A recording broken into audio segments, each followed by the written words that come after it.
Jai Hind friends, I'm Major Gaurav Arya and these are the newest news items of the day. Germany has fallen into recession and this is what we know from initial media reports. So they say that output in Europe's largest economy dropped by 0.3% in the first 3 months of the year, following a 0.5% contraction at the end of 2022, official data showed Thursday.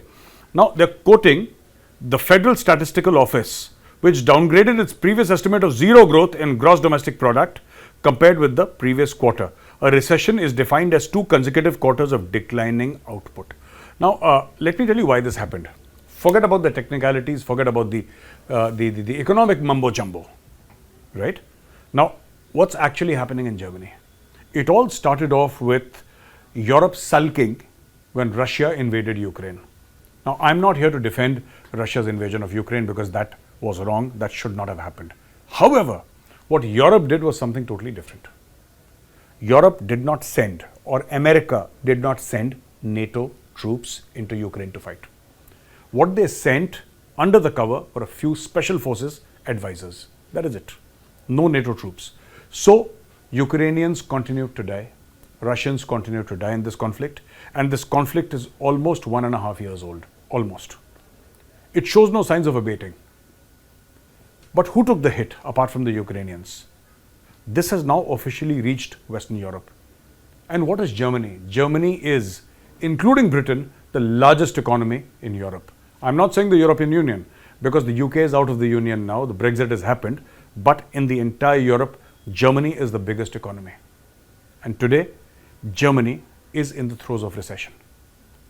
There could have been a better way of solving this crisis. This entire thing between Ukraine and Russia. There could have been better. Rather than just forcing Ukrainians to fight, giving them money and weapons, there could have been immense diplomatic pressure on Russia. They could have sat Russia down and talked to them because that is how diplomacy works. A lot of people say, oh, how does that matter? Because Russia had already crossed into Ukraine. But this was known months before Russia actually did the act in February last year. People knew that Russia was very serious in its intent. They knew, and they did nothing to defuse the situation. Russia has always feared NATO coming at its doorsteps because the past history has not been extremely pleasant. And Russians have valid reasons. Though I'm still saying that the invasion was wrong, but Russia has valid reasons for feeling insecure even today. So Russia took actions that it deemed fit that America has taken tens of times before. It's not that America has not invaded countries.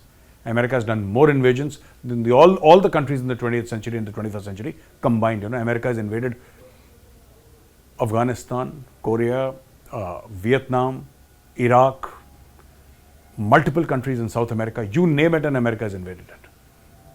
So this is where it stands today. So what actually happened?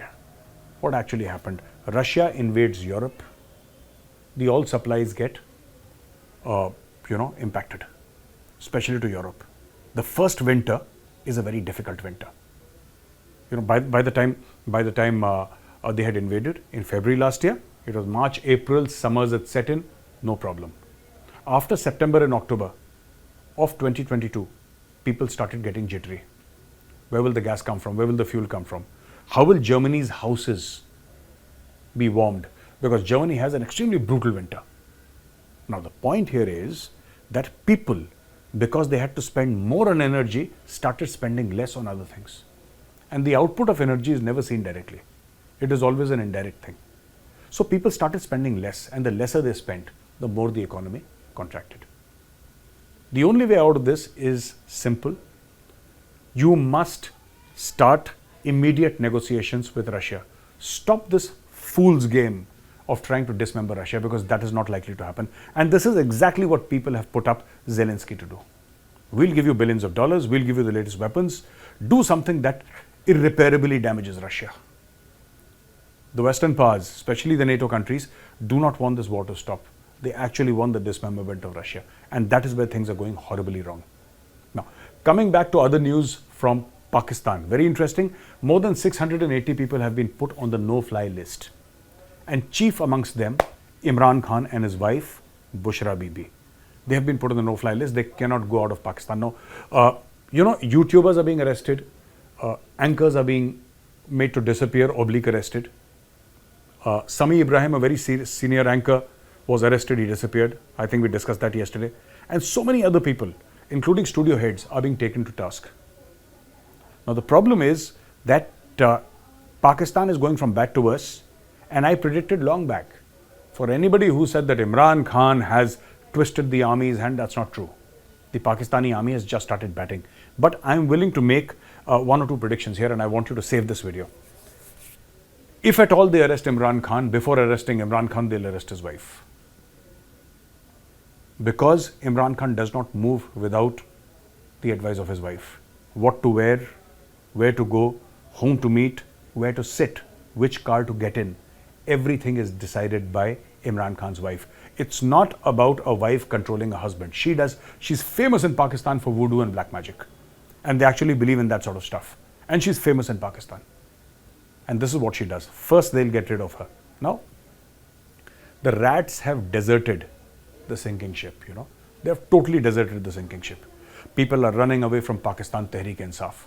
And the government, the National Assembly, has passed a law saying that we are absolutely fine. They've had an understanding, not just a law, but an understanding. It was already there, the law was there. But they have an understanding now in the National Assembly that military courts are good for Pakistan. One by one, these people are being dragged to military courts, which have been set up in Rawalpindi and Lahore. There are two sets of courts. Courts in Rawalpindi, which is GHQ, the place where GHQ is located, and Lahore, where the Corps Commander's house was burnt and ransacked. So it is these two places where these things are happening. Only time will tell what happens in Pakistan. But remember, everybody who's anybody has left Pakistan at Tehreek-e-Insaf. And today, Imran Khan, the person who till 2 weeks back was touted as the new establishment, the new power center of Pakistan, looks a strangely broken man, a man without that kind of swagger and confidence that he had 15 days ago. Ladies and gentlemen, thank you for watching this video. I'll be back again tomorrow with another fresh video and a series of fresh news. Jai Hind.